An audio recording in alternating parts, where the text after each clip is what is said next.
Good morning. Thank you, thank you. I am Mackenzie Taylor Estep, a proud daughter of this illustrious institution and the 71st Miss St. Augustine's University, and it is a privilege and an honor to introduce our keynote speaker for today. None other than the United States Congresswoman, Dr. Alma Adams.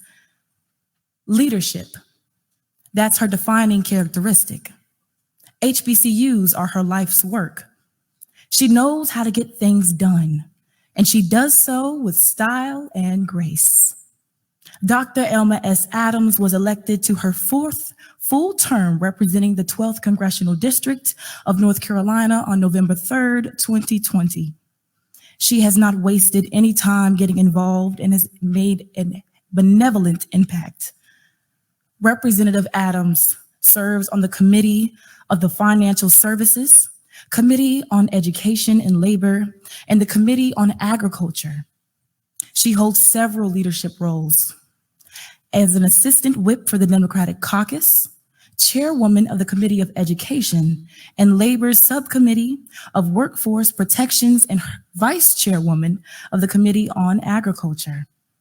So now you understand why I was elated to introduce Dr. Adams. Coupled with an impressive background, she fought for myself and for you to be in a better world. But today, she's our keynote speaker. Please join me in welcoming to the stage United States Congresswoman, Dr. Alma Adams.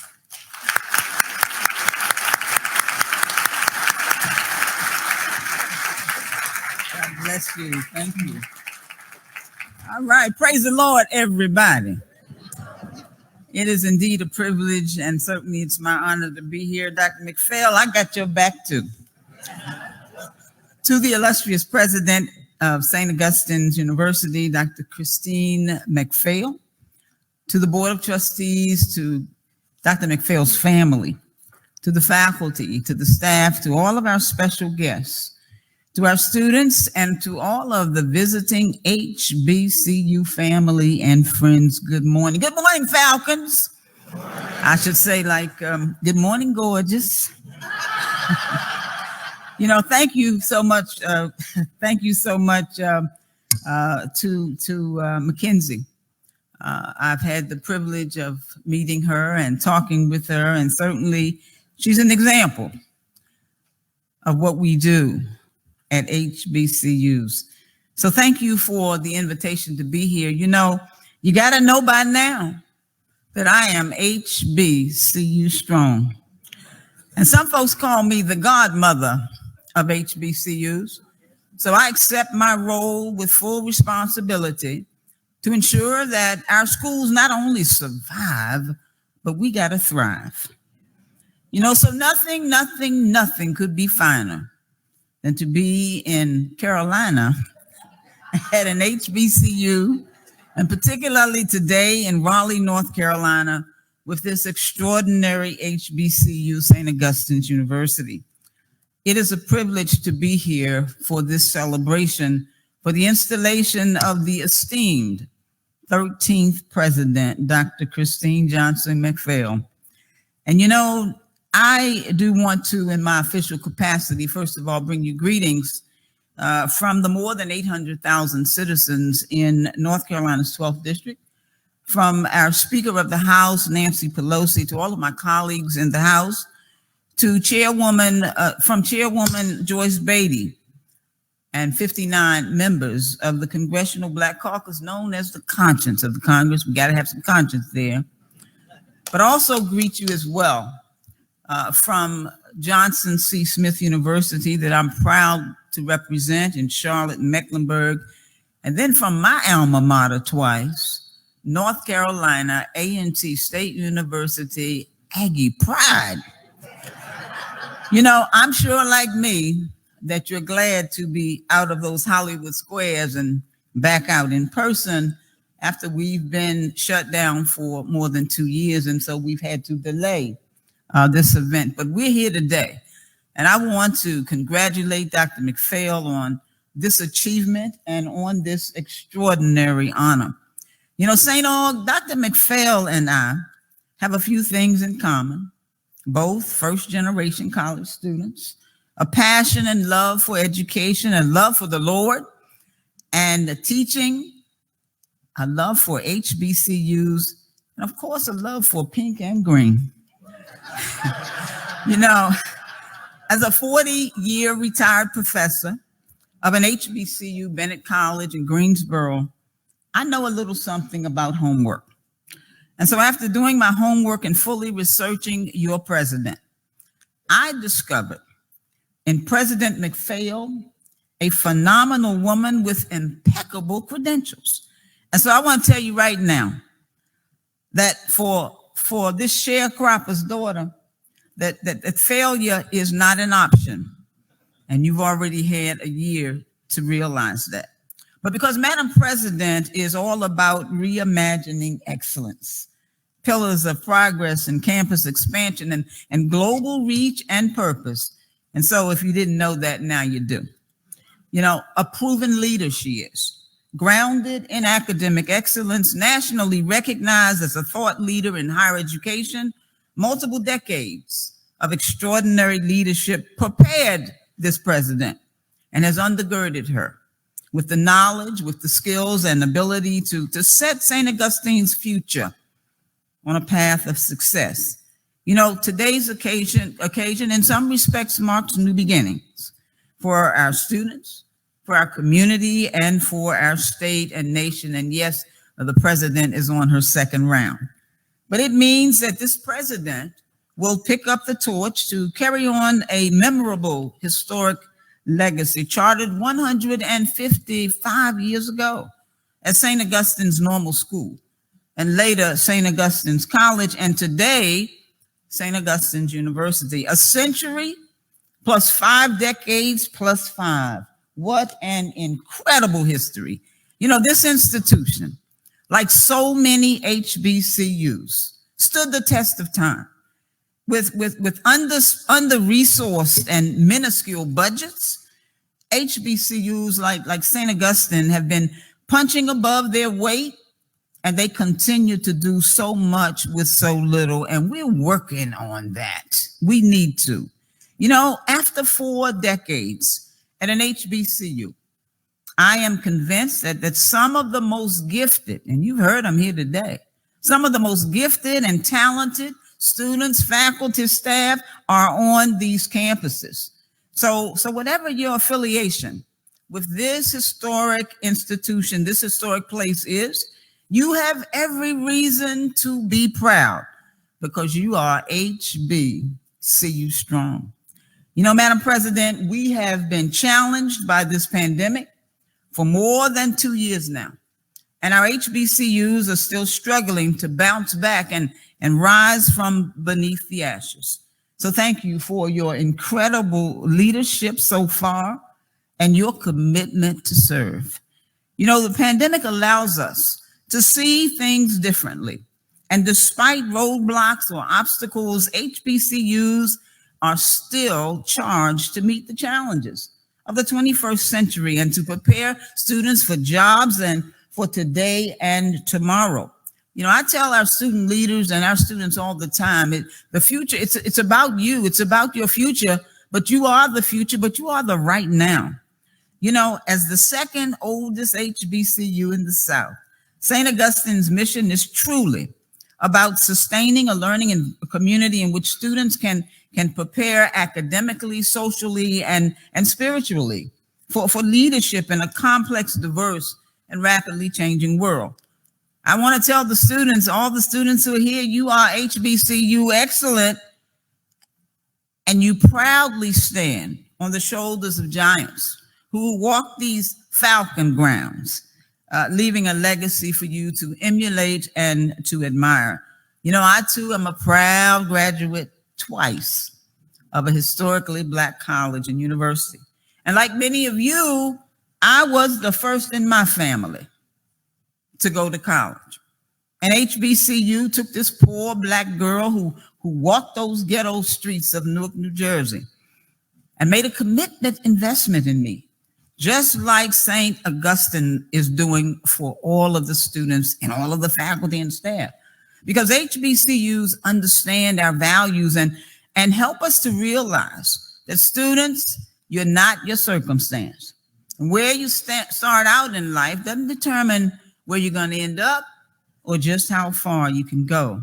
You know, our schools believe in opportunity, the opportunity that Du Bois spoke about when he said of all of the civil rights for which the world has struggled and fought for 500 years, the right to learn is undoubtedly the most fundamental. So President McPhail, thank you for not only believing in that fundamental right, but because of your forward-thinking goals that are paralleled with this institution. Dr. McPhail has continued since her arrival over a year ago to move this university forward. The university's emphasis on innovation with a focus on STEAM at St. Augustine's, it's pretty impressive. It's pretty impressive. You know, I was pleased to join President Biden just a week ago when he visited North Carolina to highlight possibilities in STEAM, which the Congressional Bipartisan HBCU Caucus that I founded when I came to Congress 8 years ago, and we've been working even since then. But clearly this campus is moving forward and thinking outside of the box. Why? Because you have such a leader as Dr. McPhail. And for the first time in its 155-year history, this institution under Dr. McPhail formed the first HBCU women's rowing team in the country, not in the state, but in the country. Now, that clearly is imagination. Now, it used to be that these athletic opportunities could only be found on Ivy League campuses. But look at what we have here. And now to be able to have those available for students at St. Augustine's means that the doors of opportunity that were once closed in those fields are now open to young people who look like me and many of the folks who are here. You know, I'm impressed, President McPhail, by your forward thinking, your creative initiative, because it's clear to me that you, my sister, understand the concept of teamsmanship, or rather womenship. You know, the bottom line is united teamwork. And that's what's needed to move the university forward and to help this president accomplish what's needed for this institution and our community. You know, Falcons, if you think about St. Augustine's women's rowing team, let's do that for a moment. Let's reimagine and understand that to accomplish what this institution and the students in their care will need will be based on the realization that we must all be rowing in the same direction. You know, I'm also aware that Dr. McPhail's work in academia with community colleges, and glad to see all of our community college folk here as well, four-year colleges and universities over the years, have been about ensuring that institutions, and I'm using your words now, Dr. McPhail, breaking down silos to create strong experiences for students.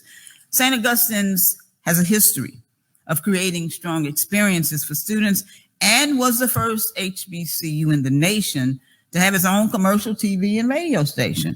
You know, this institution has used their microphone and the megaphone to mass communicate with the world. And that's really what it's all about. Because with today's technology, you know, there's more access to what's happening in the world. Think about it, the power of social media, social, economic, and political platforms like Twitter and TikTok and Facebook. I know a little bit about some of those, which means that messages can be shared instantly, and those same messages can be influential in producing change instantly. Just think about it. You know, HBC leaders are continuing to break down silos, to create strong experiences for the optimum output. But it's the last person in the boat that sees everything. You know, one who observes the motion of everyone else and gives direction to the team. Here's our director over here. You know, everybody must listen to the captain's orders, row together in the same motion in order to keep things moving. And so the captain knows where she wants the boat to go. believe me, you've heard it. She does know. So if you're in the front of the boat, you've got to trust everybody behind you that they're rowing in the same direction. And, don't rock the boat, baby. But as HBCUs, like St. Augustine's, look to prepare students for the 21st century, to address the challenges ahead, accountability will be key.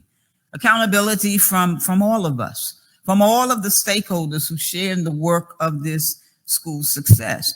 And Congress, too, must be accountable. We must be an accountable stakeholder. And we've got to start rowing in the same direction and break down some of those silos as well. Silos of failing infrastructure on our campuses, silos of unequal funding, silos lacking 1890 land grant matches from state governments, those silos of the bigotry, of low expectations, silos of crushing student debt totaling $1.8 trillion. I'm asking the president, relieve $50,000 of the debt for these students. Across this country right now, over 100 HBCUs, there's $25 billion in deferred maintenance, and the cost is climbing. And that's why I filed HR 3294, the Bipartisan Ignite HBCU Excellence Act, to address those infrastructure needs. HBCU family, if we continue to ignore the problem, we will not do justice to adequately prepare the next Ketanji Brown Jackson, the new justice on the Supreme Court. What about that? Shirley Chisholm said, if you don't have a seat at the table, she said, bring in a folding chair, but we've got a seat on the bench right now. The first Black woman to nominate to be on the Federal Reserve, Lisa Cook. We're not going to be able to prepare those Roz Brewers, who is the CEO of Walgreens.